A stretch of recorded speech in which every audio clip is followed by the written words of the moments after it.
Okay, one of the stories that's making huge headlines, at least in the AI world, is this executive AI action plan, right? Which came out from Donald Trump. It's a 23-page document, and it's Jaeden. I mean, just one of the things that struck me right away was just how radically different this policy is from the previous administration, and even when you think back to 2023, when Sam Altman and everybody were in front of Congress and being like, "Yes, please regulate us," and all that kind of stuff. It is we are. I think this feels like a little bit of an inflection point because now things are down on paper. It's getting, again, a lot of news. We have a lot to talk about with this one. Just as we're kind of getting into it, I do want to shout out Jaeden's AI Box. Guys, if you have not tried AIbox.ai, this is Jaeden's own company, software company that I've been looking forward to forever to promote this thing because I spend so much on tools I can't even share with you how much I spend. I spend on Gemini, Cloud, ChatGPT, Grok, everything. And Jaeden has found a way that you just pay $20 a month and get access to everything, AIbox.ai, and you can compare the tools, everything that I love to do with AI. Jaeden has magically provided, which is phenomenal. Congratulations, Jaeden, on that. I know that the user base is building like crazy, so come check that out.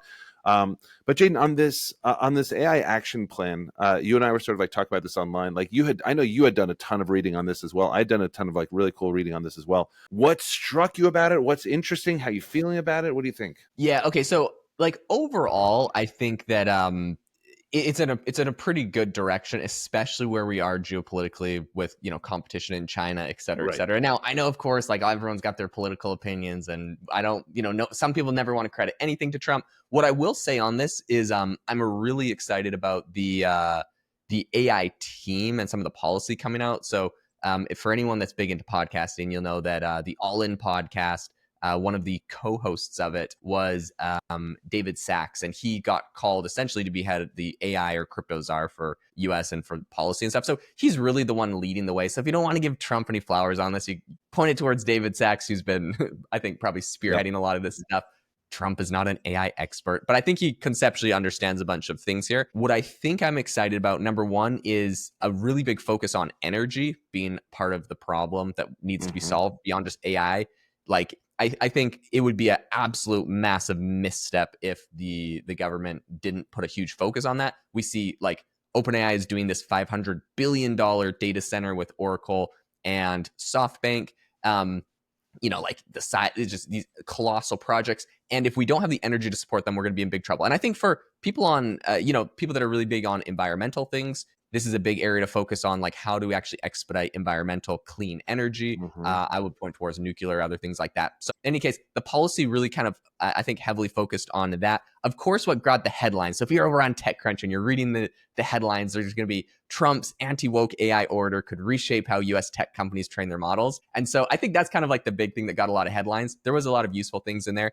The more political element is that basically you can't, they don't want you to put anything that would include bias. It specifically called out any like DEI stuff. They don't want your AI model to be trained to include DEI. Anything they said that can, quote, distort the quality and accuracy of the output, race, sexual manipulation, critical race theory, transgenderism, unconscious bias, intersectionality, systemic racism. So they put like a whole bunch of things in there where basically all of the controversies of AI models, and I'm curious, Conor, your take on this too. Yeah. But all of the controversial things, right? Like Google making their, back in the day when you asked Google to make like create like a German soldier from World War II, and then it made him black, but because Google's just trying to like kind of add this DEI element in. Okay, so that is basically been banned. I guess, Conor, what's your take on this, and what have you kind of been seeing in regards to all Yeah, this? I mean, listen, I know this is like a hot button political. No, but I think Whatever. we should, yeah, because no, but I like that we're talking about it because I haven't heard this element talked about so much. Like, obviously, like we can talk about the what sort of like the policy orders are doing and all that kind of stuff. I think the DEI stuff is really tricky. I got to be honest, because like from my standpoint, the early models, like kind of like call it 2023, were just so like unbelievably sort of focused the other way, meaning like the internet can be a really gross place. But also if you just ask for like leadership advice, right, it would sort of like give you the leadership advice of like tall white men over the last 50 years. And if you ask for sort of like, hey, give me a picture of convicts, it would obviously just be like sort of like super obviously all like black men, all that kind of stuff. Give me a board of directors. It would give you all just old white men. Like literally, you could not get it to not do this. The other thing, if you ask for a woman, God help you, if you ask for a woman in the workplace, the over sexualization of that woman would be out of control. Like it just, there was no way to do this. And I think I actually really like appreciated what these models were doing in sort of terms of saying like, now listen, Google was trying to solve this and went the other way. And of course it backfired, because you can't just sort of say like, hey, make this group diverse when you're talking to about a historically factual race of people or something like that. But what I don't like personally, and as you know, like in this, it's like when they're like, oh, we'll get it all. It's not about like getting DEI out and all that kind of stuff. It's about sort of like taking the internet and trying to sort of like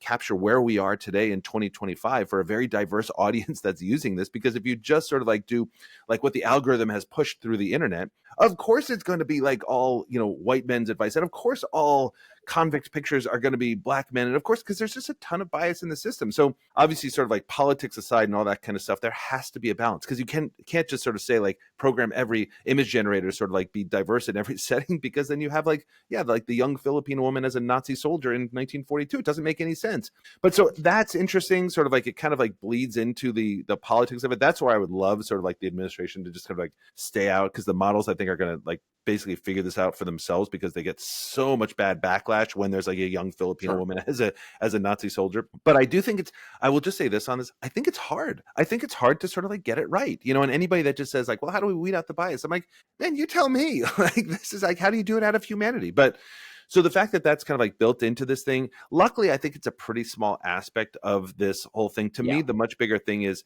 we have to beat China. And I think that this is where Europe is probably falling down. Yep. And Jaeden, you talk a lot about sort of like the models in Europe, all that kind of stuff. But like, I don't think we can hamstring these models. I think we have to let them go. However, Jaeden, I'm also with you on the energy thing.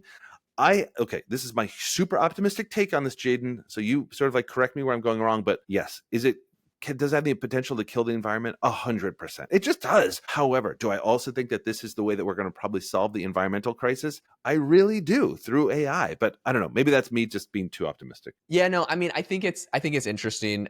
There was I think, okay, so first of all, on the DEI and all that kind of stuff, I agree. The market does kind of push back when some crazy thing happens. And so that is good. One thing that I do think is interesting is there's a really big, I guess, focus in this whole thing on data center construction. So there's a direct quote from this that said, America currently is the global leader on data center construction, computing hardware performance, and models. It is imperative that the United States leverages this advantage into an enduring global alliance while preventing our adversaries from free riding on our innovation and investment. Okay, I'm actually very bullish on this concept, right? We have this $500 billion OpenAI Oracle deal, but we also have like a lot of these, we have AWS, we have Microsoft Azure, we have Google Cloud. Like we do have these big data center initiatives and projects. And I know China's building them out like crazy as well. So like crazy. we're not like by and far number, like, going to crush everybody. I think there's definitely some competition, but I am happy that there's a focus on here.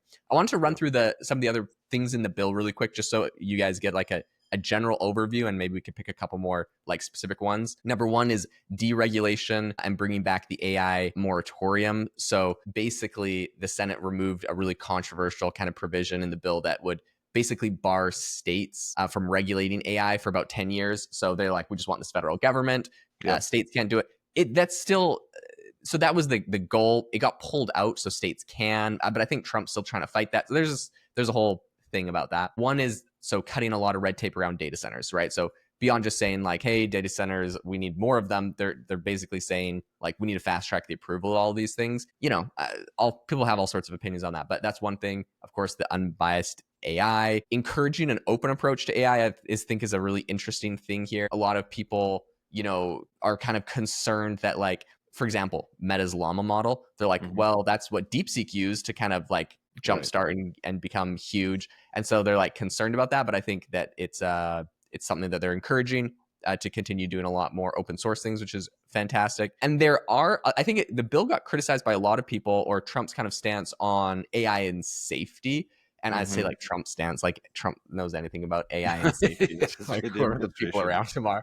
But it's kind of fun to like blame, say everything good is Trump, everything bad is Trump. I don't know. It's funny. It's, Yeah, Biden, Obama, whatever, yeah, yeah. American politics. In any case, so basically what happened is on Trump's first day in office, or one of his first days in office, he repealed Biden's executive order on AI, which basically was an AI safety bill that kind of Biden had done. So that got repealed. And so a lot of people had criticism, but I think he's bringing back a bunch of provisions that AI safety researchers are excited about. One of those is a federal technology development program to research AI interpretability. Basically, AI is a black box. We don't really know how it gets its output. And so it's kind of a federal level where they're researching how we figure out how an AI model comes out with its response. I'm actually very excited about that. Anthropic's done some Yes, Sam. amazing work on there Yeah, and they said have. they're going to invest into it. But I'm actually really excited about AI interpretability. So yeah, there's that. There's limiting China. There's the whole national security element of it. But there's some good things. There's some controversial things. Overall, I'm just happy that America is making a stance politically, and the government is trying to make some sort of plan to be number one, because I think it's really stiff competition from China, and it's a big global advantage for sure. No, I agree. And just to sort of wrap that, I think that the data centers are going to be huge. China has no limit on how many data centers they're going to produce. I think you have to take sort of any shackles off. The idea of states regulating AI seems utterly preposterous to me. It's like states regulating social media. It doesn't make any sense. So I want this at the federal No, government. Conor, you're siding with Trump on something. It's not I good. like that. Wait a minute. Okay, the reverse. I look. I don't know any other way. Also, just last thing on that is, and I'll let you close it out. But last thing on that is really just this idea that we're sort of I think the market is going to dictate all this, right? So in other words, when we saw Grok go off the rails, all of a sudden enterprises are like, well, heck with that. We're not using Grok. The whole safety and AI alignment and all that kind of stuff, that's going to be solved by the market, in my opinion. Do you know what I mean? Because enterprises are not going to use models that aren't unbelievably safe. That does not have to be a government thing to me. Anyway, so I think this is fascinating. I'm not sure sort of the teeth of it or anything like this, but I actually really do think that this is pointing in the right direction. Yep, 100%. Hey, if you guys enjoyed the podcast episode today, if you learned something new, I would say the number one place you would learn even more new things is in Conor's AI mindset course. There's a link in the description. This is a phenomenal course that I think just last week, over 12,000 people signed up for it from a big organization in New York. And so this is an amazing thing. It will completely shift the way you think about AI, the way your organization looks at AI. Conor has a whole bunch of incredible frameworks. I would highly recommend checking it out. There's a link in the description. Thanks so much for tuning in, everyone, and we'll catch you guys all in the next episode.